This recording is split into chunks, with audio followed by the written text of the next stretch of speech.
We are so glad you could join us for yet another episode of The Catholic View for Women here on EWTN. I'm Teresa Tomeo, along with my lovely and talented co-hosts, of course, Elena Rodriguez and Janet Morana. And we are very excited to talk about this topic because we could all use some lessons in virtues, right, ladies? Oh, absolutely. Oh, every day. Every day. And this is based on the Sisters of Mary, Mother of the Eucharist, and a beautiful, beautiful new DVD series, that they have, which actually is already running on the network, a smaller version of it, a shorter version of it.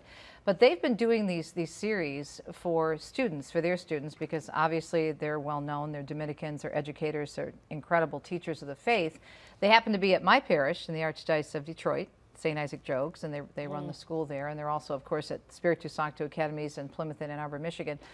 But they do such a great job on EWTN, actually, of sharing these virtues for children in a special series. Now what they've done is they've ratcheted up a bit for adults. And so it's a fabulous series on the virtues for adults. And we'll get to the website now where you can find the videos. But in the meantime, in preparing for this show, we were talking about how we can't expect our children to be virtuous if we as adults are not virtuous. Well, and if you look at basically whether your children go to public school or parochial school or a Christian school or homeschooled, just out what happens in the culture in general, there's a real lack of virtue, you would say. And we could start with like on the sporting field, right? I mean, how many times do you hear parents from the sidelines on the soccer field, on the baseball field, screaming and yelling at the referees, screaming and yelling at the coaches? Yeah, I don't know, just nastiness coming Or yelling out of at their them. children. Or yelling at the children.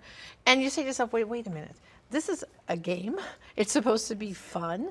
And then the parents are basically misbehaving on the sidelines, and I've even seen some schools where they'll put up a sign to say, this is the behavior we expect. Remember we were talking about this before the show, where there was a really funny video that went, that caught out on the internet, I think it was last year or the year before, where someone took a camera shot, a parent, at a baseball game. I think it was in Milwaukee. It was just kids in grade school playing, a volunteer softball game, whatever. And it said, your child is not trying out for the Milwaukee Brewers. These coaches are volunteers, blah, blah, blah. And please keep that in mind. If somebody took a snapshot of it and the image went viral. And the point being that let's get real here, people. Let's teach our kids some virtues, that it's not all about them, and that sometimes things are going to happen where things aren't going to go their way. At that reminder, case in point, the parents are the ones setting the example. Off the field, on the field, at home, outside, anyway. 24/7. Basically, a parent doesn't get a day off in setting an example. There's no time off, no vacation, no sick days for this. And the problem here is that, number one, if you are inciting your child to build up anger at a soccer field or any sports field, you're teaching your child it's okay to build up our anger. I will help you in teaching you to build up anger. I will not set an example for you as to how you're going to behave civilly. Right. And then what is the problem? That there's also no education in terms of limits and restrictions and bottling up that energy that you normally will have during a sports game, which is good. It helps you to build up your virtues and values and your strengths, but all in a direction to make you a better person. And to be able to handle life and do it in a respectful, loving way. Because life is going to be like that. It's going to be competitive. You're going to have people. You're not going to have an empathy tent or a little puppy dog or a cup of hot chocolate every time something goes wrong in a safe space. Not everyone gets a trophy. I mean, when I was growing up, trophies, when you participated in an activity, whether it was baseball or dance or whatever, there was a first place, a second place, third place. That was it, basta. Nowadays, you go to these things, like I've gone to my grandchildren's dance recitals, everyone gets a participation trophy. Then my granddaughter Lily plays soccer. Everyone at the end of the soccer season, everyone gets a participation trophy. What happened to achieving something? That just because you showed up and played soccer doesn't mean you get a trophy. You get the trophy if your team wins. If you came in first or second or third. It used to be like the Olympics. The gold medal. I was just going to say, you didn't forget the Olympics where they all get gold medals. Right? Yeah, I mean, why don't we give everyone, just for showing up and being an Olympian, you get a medal? No, you have to earn it. And so the whole concept of, but I think it stems from the parents on down. And that's why we're saying there's a lack of virtue among the adults, which is now lack of virtue passed to the children, and it goes from sporting events even to the classroom.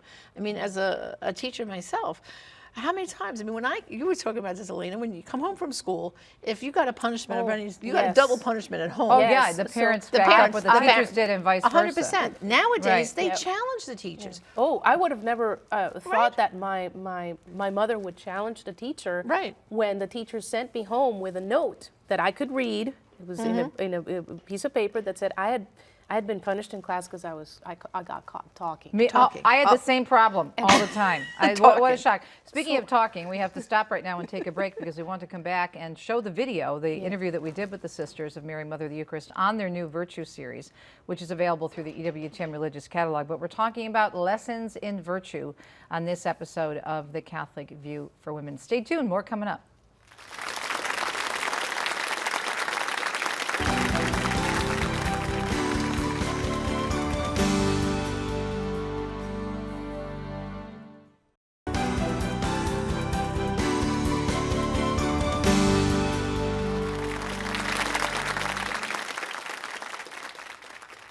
Thanks for watching The Catholic View for Women. Teresa Tomeo, of course, along with Elena Rodriguez and Janet Morana, my wonderful co-host. And we're talking about lessons in virtue. Many of you are familiar with the great work of the Sisters of Mary, Mother of the Eucharist, an amazing order based not far from me in Ann Arbor, Michigan. They also actually teach at the school where Deacon Dominic is a deacon, where Dominic serves as deacon, and I remember that parish as well, St. Isaac Jogues in St. Clair Shores.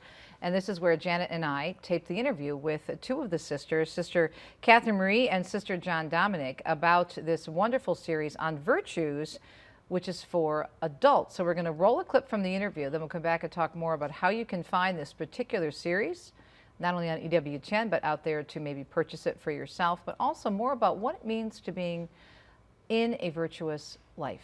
Take a look. So in my experience in Catholic education now, which has been about 30 years, I've really witnessed in catechesis in particular how the teaching and doctrine has really improved. I mean, the bishops have been phenomenal about how they've gotten behind that, and we're getting standards out, we're understanding the teachings of doctrines. But one thing I noticed what was lacking was taking this whole third part of the catechism, this life in Christ, and looking at how do we live this life of virtue? How do we live our life with Christ? How do we live out that personal relationship with Jesus Christ? You know, it's the complementary of the mind and the heart, you know. And so, and looking at how do we live, you know, happiness is living a virtuous life. If you break down what we've taught, you can think of three words. You can think of learn, live, and witness. So this first part of this is learn. Okay, learn what the word virtue means. Learn and understanding that this is what was infused in all of us at baptism. Understanding, you know, what a virtue looks like and what it sounds like, and all the different ways that it can be lived out as we live out this moral life in Christ. And that's the mind part of this. And then when we learn to how do we live this speaks to the heart. And it's the encounter with Jesus Christ through Scripture, looking at the lives of the saints. I mean, looking at little Francesco and Jacinta, you know, and who will soon be canonized, and using this as role models because we aspire towards goodness. I mean, what is virtue? Virtue is this interior disposition towards good.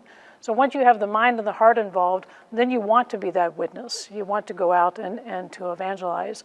And if we're going to change the culture, we have to raise up a generation of young people that can be that example, but we have to educate parents, teachers, principals, and that's what we're aiming to do in the video series, is to give people the tools, the understanding, and the knowledge. And I don't know, Sister, if you're going to coming in as a principal, would you want to add to that or embellish on it? Yeah? Well, I know that my experience in working with educators has been that they love the concept of virtue and wanting to build a moral life, but we realize that there's so much that I'm lacking personally that I know for myself as a sister, the more I study virtue, the more I realize how unvirtuous I am and how far I still have to go. And that's the beauty of this program, is that it gives me kind of the background knowledge of what role does virtue play in the human life, not in a discipline plan. And it's not just to make our kids behave. The purpose of this is to help our kids fully flourish, which means that it's something that's good for me too. And so the purpose of this video series is to help educate adults Because then once our adults are educated and once we are firmly rooted in what does virtuous living look like and how can I grow in virtue, then we can be that witness and go out to our children and impart to them the fullness of virtuous living. And it's that aim towards conversion, that changing of our lives, and the moving away from vice or sin. We want to, no one wakes up in the morning and says, how can I be malicious today? What kind of evil thing? We all of us wake up and we're like, how can I be better today? And that's what parents want for their children. They desire goodness and they want them to be good. And this gives them the tools, it gives them the language, it gives them examples on how to do it. And that's really what I saw was lacking, and not just myself, really the sisters. I mean, it was really, as we're all kind of figuring it out, everyone, this is the beautiful thing of living in a community, that everyone had something, to contribute. And go ahead. I think the beauty of these videos is that it shows how really simple and natural it is for people to live virtuously. When we start using words like magnanimity and circumspection and prudence, that can be overwhelming and terrifying, but the beauty of the video is that hearing from different parents and hearing from different bishops and sisters and lay people, you realize how accessible this is and how life-giving it is. When you use a word, even if I'm talking to a student and I'm like, you're lacking in, foresight, and I'm like, okay, I know what that word means because you learned that in 3rd grade, and I'm like, okay, how do you put this in practice for a 5th grader? So we're talking, and he realizes, well, I probably shouldn't sit by my friend at Mass. I can sit by him at lunch, but maybe not at Mass because we're going to be goofing off or whatever. So this language, and it helps us to aspire to a better life, to be good, to become the person God's created us to be. Absolutely. I think Sister's right. It helps us hone in on what specifically we can do to grow. When you have a virtue before you, especially when you know what that virtue looks like and what it sounds like because you've been practicing that in class, it's so much easier to be able to apply it to your own life. We've been, here at St. Isaac's, we've been talking about the virtue of kindness all through Lent, and it's been amazing to hear the conversations that come out of that our kids know right away, I practice kindness today by doing this. Our families at home are saying, we saw kindness in our kitchen today when so-and-so helped so-and-so make their lunch. Mm-hmm. It's beautiful to see that language coming out because then everybody's able to identify what is the good that God is working in my life right now. I was excited to be part of this adult virtue series. They did a really good job in including a lot of the issues that adults deal with in the culture. So I talked about the cultural aspect of media influence. But what's really neat is that, Elena, you broke down the word virtue for us to give us an idea of where it comes from and what it means. So share that with us. It's very interesting to look at the meanings of the word, and it comes from Latin, from the term virtus. And virtus, which is very familiar to many of our viewers and listeners, virtus in Latin means moral perfection, value, merit. And so if you look at it from the etymological root of it, you think, well, isn't that something I want to have? Well, right. Great. Well, everybody wants to be virtuous, of course. Who doesn't? But it doesn't, you don't wake up one day and just wake up like that. You have to work at it. So think of an athlete. When you get to the Olympics and you swim the big Olympic-sized swimming pool and you don't drown halfway through, you don't wake up like that. You train year in and year out. Day you wake after up day. at 4 in the morning. You're there at 11 o'clock at night, and you sacrifice a lot of other things in your life because you are growing stronger in your virtue as a swimmer. Well, likewise in the spiritual life, if you don't work at it every day, and working at it every day means, sometimes I have to do what I don't want to do or what I don't feel like doing, or I have to make a harder sacrifice. If somebody screams at me, my reaction is going to be to scream back, but no, I'm going to hold back. Hold on. Oh, that was hard. Well, I need to keep practicing at this and keep my temper under control. That's a virtue, but it takes a lot of hard work, and we have to be aware, catch ourselves every time we're going to be doing something that is not virtuous, to pull back and say, nope, here's what I'm going to do. And that takes a lot of discipline as well. Well, I think one of the things the sister said that was so appropriate was, we don't wake up in the morning usually to say we're going to do bad. We're going to be rotten today. I'm going to be so unvirtuous. I'm going to curse, swear, and just be angry at everyone. We don't wake up like that. But maybe as we wake up, instead of just waking up and saying, well, I'm going to try and have a good day, make a better effort in the morning by praying, saying something to Jesus, say, give me the strength, Lord, to be virtuous today. Help me to be kind and kindness. The way the sisters stress the word kindness virtuous. I love that. I like that. And also, too, the example she used with the one student about, oh, don't sit next to your best friend at Mass, because that's going to be a distraction. You know, there's certain Foresight. things. Right. Plan ahead. Plan ahead. Foresight. Think about, and even as adults, you know the kind of things, if you're maybe with certain people or into certain conversations, or even in the workplace, it's very, very temptation to be gossiping and talking about other people. You got to catch yourself and say, is that something I should be doing?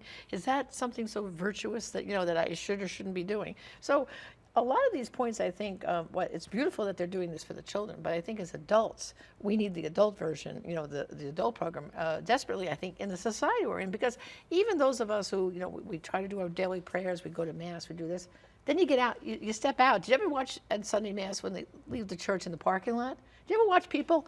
I mean, you just received the body and blood of Jesus Christ. You're praying, you know, to beat the man for an hour, singing and praising the Lord, and they come out in the parking lot and they're who's trying to get ahead of who? What happened to the kindness in the parking lot then? You know, you almost have to look at everything you do throughout the day, and really take a breath and examine and how we can be more virtuous, you know? And the other thing I think is so great about the sisters, and I'm blessed because I see them a lot because they're in my home state of Michigan, they're right at my parish, And is they I've were never very seen them not joyful. Yes. They They're are so so cheerful. Cheerful. If that doesn't speak volumes to you, and They're they're not faces- putting on their an act faces for glow. the camera. They glow. They glow in I know. beauty, but it's an internal beauty that comes out. I know, and I was teasing it's them when we did the authentic. interview. I said, come on, sisters, you're so cheerful. Because it was cold that day, it Right. was rainy. I said, come on, sisters, it's a glum day. And you're all smiling. Oh, wow, we're so happy. They walked into the Yeah. the church, big smiles, all Right. ready to rock and roll and do the interview. Yeah. And you know, every Christmas they come around, about 10 of them that are at our school in our parish. They bake cookies, and of course they're perfect. They're beautiful cookies. They're gorgeous. They're everything. So they're like Heavenly. yours. They're like unbelievable. But they come to your door to for example, the deacons' homes, and then they go to other major staff, other people at the church who are in various leadership roles, and they do Christmas caroling, and then they bring you a homemade dish of cookies. That in itself is virtuous. Yeah. Showing the kindness and the love of the Lord in a different way. Well, and you do see that, you know, with Mother Angelica's sisters. If you know, I mean, they have that same glow and joy in their Just faces. speaking joy of the with Lord. them The joy of the Lord. is The joy of the contagious. Lord. Just Yep. being with them for 5 minutes is It so is. contagious. And Yep. of course, you know, with the program, the things that they said, the learn, the live, and the witness, I think was so important. First, we have to learn to be virtuous. And so for all of us, I think that even as adults, we wake up in the morning and we say, Lord, give us the strength today to act more virtuous. But then at the end of the day, we got to look at our day and say, where did we go wrong? You know, what could have I done better as adults? And then you have to teach that then to your children and talk to them about their day. I mean, kids are funny. You ask them, what'd you do in school today? The big word, nothing. Nothing. You know, Depends. If you ask a boy, he'll say nothing. If you ask a girl, they go on like you and I did when we were in grade school for like 10 minutes. 15-minute answer, Yeah. But, you know, some of this, we have to work on it, all of us. You know, I mean, all three of us here, I mean, we're not perfect. I mean, we make mistakes throughout the day. I think sometimes people don't really. People think that you're on TV. Or you're in ministry and they think Right. everything's Everything's hunky-dory. You must have this hunky-dory. perfect Like, life. We all have No, the same no. struggles as everyone Right. else. We all have the same temptations. We have to say our prayers and stay straight and try to do the right thing. And we all make mistakes. I mean, we're all sinners, you know. But it's just something we have to keep working on. And I think it's great that they made this available for adults. They had it Yes. for the young people, but now they have it for adults. It's called Education and Virtue, but the website is educationandvirtue.com for the overall series. Of course, it's available also on the EWTN religious catalog, so you can check it out there. It's been airing, you may have seen it the past year and a half or so on EWTN television, but educationandvirtue.com is the actual website for all of the Sisters of Mary, Mother of the Eucharist, or DVD, and their great work. We've got a lot of homework to go over, so why don't we do that, Janet, because we have about 4 minutes left, so I want to make sure we get that in without Well, first, before the rushing. homework, I just want to remind, to help with virtue, as Speaking of virtuous, virtuous, Mother Angelica always said, keep those holy reminders around the house, and one of the holy reminders, of course, is our patroness, the Kitchen Madonna, available at the EWTN religious catalog. And the symbols here are beautiful. Of course, the kettle here is to nourish you for your body, but also to nourish the soul, body and soul. The broom here is to remind us that, first of all, you keep the home clean by sweeping it, but also to keep your thoughts and also clean.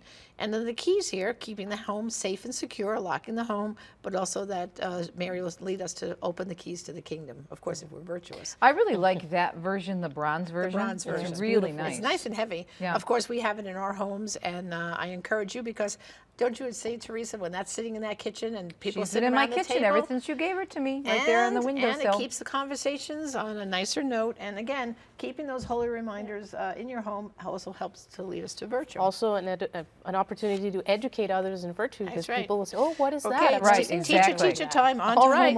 homework. Of course, number 1, find and practice 3 examples of virtue in your life and learn, live, and witness. Okay, so that's assignment number 1. Number 2, do a virtue examination of conscience before you go to bed. And that could be done both you as an adult, but that's something you could get in the habit of talking to your children as you're getting them, tucking them in at night about how their day was. Number 3, check out the Sisters of Mary's Virtue program on EWTN, as well as the Sisters website, which is educationsofvirtue.com. Number 4, go to our website, thecatholicviewforwomen.com. We'll have all this information there for you, and you can sign up to receive our e-letter. And then finally, like us on Facebook. And so a lot of homework, but well worth it. The videos are really well done. They Yes. hired a wonderful production company, and there's a lot of, it moves quickly, and so it's easy to watch. It's not like something, just a bunch of talking heads and you're seeing, not that they wouldn't be joyful to watch anyway, because the sisters are great, but the way they did it was very wise in terms of incorporating a lot of modern images that people would relate to and understand the virtues, because I think as adults, we have to go back to really what are the virtues? Do we even remember what they were? We learned them maybe in grade school or when we were growing up, but how many of us even remember? We understand in general, I think, what it means to be virtuous, but I don't think we really know where that comes from and what that requires of us as adults. Exactly. Yeah. In closing, any final thoughts on the importance of that examination of conscience, that virtuous examination of conscience? Well, you need a roadmap. If you don't know where you're going, you're probably not going to get there. But if every night you examine what happened today and how do I want to improve this tomorrow, when you wake up the next morning, you'll have that roadmap clear. So chances are, if you have a roadmap, you will get there. And then I also think that with this program, don't wait for your school to have it, but this is something you could do on your own. And you can do it with families, and that's what the whole purpose of. That's right. of So this. you can Yeah. get together with Build your up. friends, and among a family, you can do this together. All right. Well, great Mutual discussion. encouragement. Yes, yes, absolutely. Great encouragement, excuse me, I should say, ladies. Thanks so much also to our spiritual advisor, Father Frank Pavone, who gives us great ideas and resources and keeps us online to make sure that we are being virtuous, especially when we share the information with you. Thanks for watching another edition of The Catholic View for Women. I'm Teresa Tomeo. We'll see you next time, and remember to enjoy The Catholic View.